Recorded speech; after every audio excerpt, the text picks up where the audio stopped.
सब व्याकुल धावा, नाना विधि बिलाप कर तारा, छूटे केस न देह सभारा। श्री रामचंद्र जी ने बाली को अपने परम धाम भेज दिया। नगर के सब लोग व्याकुल होकर दौड़े। बाली की स्त्री तारा अनेकों प्रकार से विलाप करने लगी। उसके बाल बिखरे हुए हैं और देह की संभाल नहीं है। तारा बिकल देखी रघुराया, दीन ज्ञान हर लीन्ही माया, चित जल पावक गगन समीरा, पंच रचित अति अधम शरीरा। तारा को व्याकुल देखकर श्री रघुनाथ जी ने उसे ज्ञान दिया और उसकी माया अज्ञान हर ली। उन्होंने कहा, पृथ्वी, जल, अग्नि, आकाश और वायु, इन 5 तत्वों से यह अत्यंत अधम शरीर रचा गया है। प्रगट सुतनु तब आगे सोवा, जीव नित्य के लगे तुम रोवा, उपजा ज्ञान चरण तब लागी, लीने से परम भगति बर मांगी। यह शरीर तो प्रत्यक्ष तुम्हारे सामने सोया हुआ है और जीव नित्य है, फिर तुम किसके लिए रो रही हो? जब ज्ञान उत्पन्न हो गया तब वह भगवान के चरणों लगी और उसने परम भक्ति का वर मांग लिया। उमा दारु जो सित के नाई, सब ही नचावत राम गुसाई, तब सुग्रीव हे आयुष दीना, मृतक कर्म विधिवत सब कीन्हा। शिव जी कहते हैं, हे उमा, स्वामी श्री राम जी सबको कठपुतली की तरह नचाते हैं। तदंतर श्री राम जी ने सुग्रीव को आज्ञा दी और सुग्रीव ने विधि पूर्वक बाली का सब मृतक कर्म किया। राम कहा अनुज ही समझाई, राज देहु सुग्रीव ही जाई, रघुपति चरण नाय करे माथा, चले सकल प्रेरित रघुनाथा। तब श्री रामचंद्र जी ने छोटे भाई लक्ष्मण को समझाकर कहा कि तुम जाकर सुग्रीव को राज्य दे दो। श्री रघुनाथ जी की प्रेरणा आज्ञा से सब लोग श्री रघुनाथ जी के चरणों में मस्तक नवाकर चले। लक्ष्मण तुरंत बुलाए पुरजन विप्र समाज, राजुदीन सुग्रीव कह अंगद कह जुबराज, सियावल रामचंद्र की जय, पवन सुत हनुमान की जय, उमापति महादेव की जय। राम सिया राम जय जय राम, राम सिया राम जय जय राम। लक्ष्मण जी ने तुरंत ही नगर वासियों को और ब्राह्मणों को समाज को बुला लिया और उनके सामने सुग्रीव को राज्य और अंगद को युवराज पद दिया। उमा राम समहित जग माही, गुरु पितु मातु बंधु प्रभु नाही, शूरे नर मुनि सबके हरीति, स्वार्थ लाग करहि सब प्रीति। हे पार्वती, जगत में श्री राम जी के समान हित करने वाला गुरु, पिता, माता, बंधु और स्वामी कोई नहीं है। देवता, मनुष्य और मुनि सबकी यह रीति है कि स्वार्थ के लिए ही सब प्रीति करते हैं। बाल त्रासी व्याकुल दिन राती, तन बहु ब्रन चिता जर छाती, सोई सुग्रीव कीन कपिराऊ, अति कृपाल रघुबीर शुभाऊ।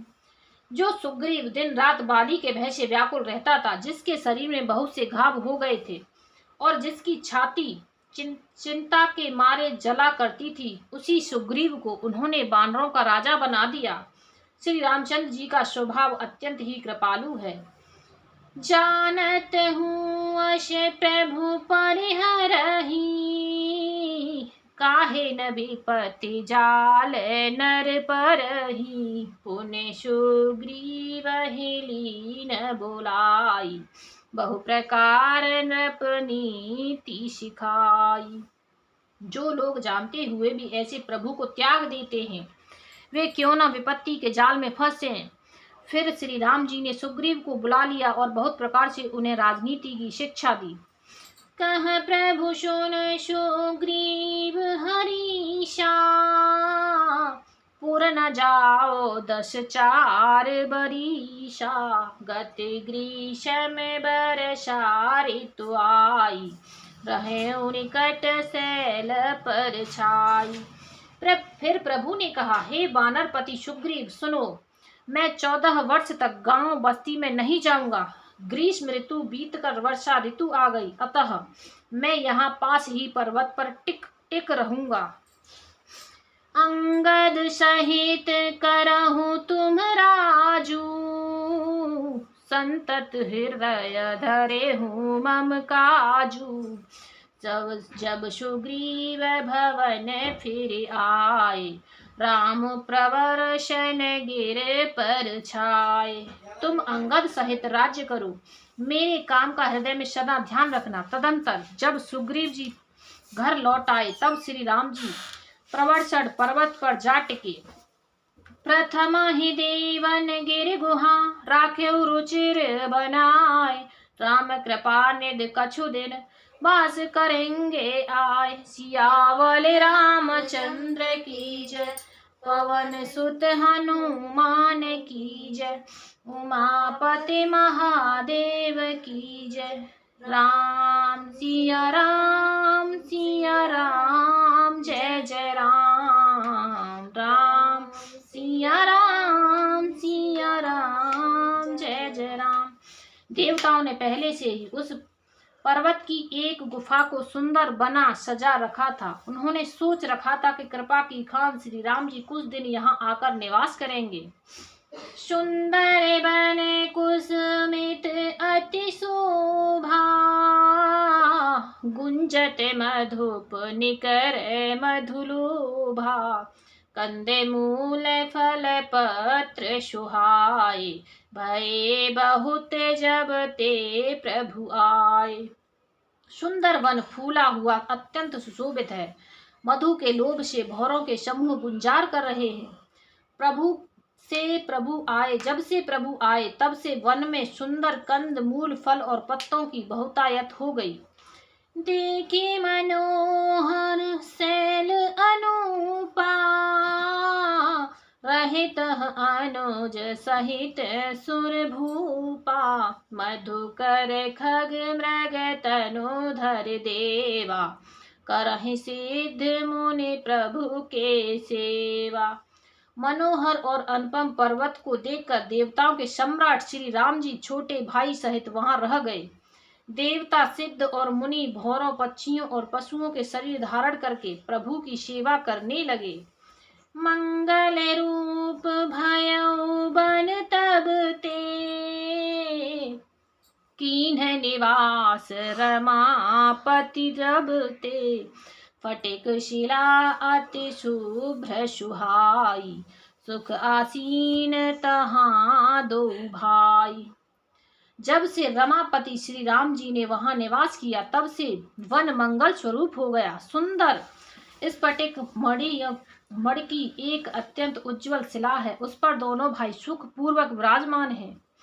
कहत अनुज सन कथा अनेका, भगत बिरते निरपनीति विवेका, वर्षा काल मेघ नभ छाए, गरजत लागत परम सुहाय।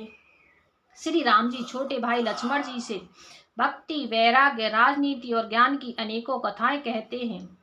वर्षा काल में आकाश में छाए हुए बादल गरजते हुए बहुत ही सुहावने लगते हैं।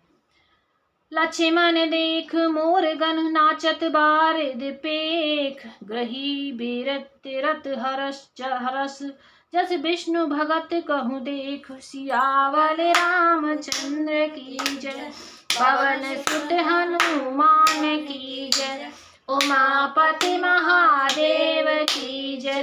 राम सिया राम सिया राम, जय जय राम। राम सिया राम सिया राम, जय जय राम। श्री राम जी कहने लगे, हे लक्ष्मण, देखो मोरों के झुंड बादलों को देखकर नाच रहे हैं।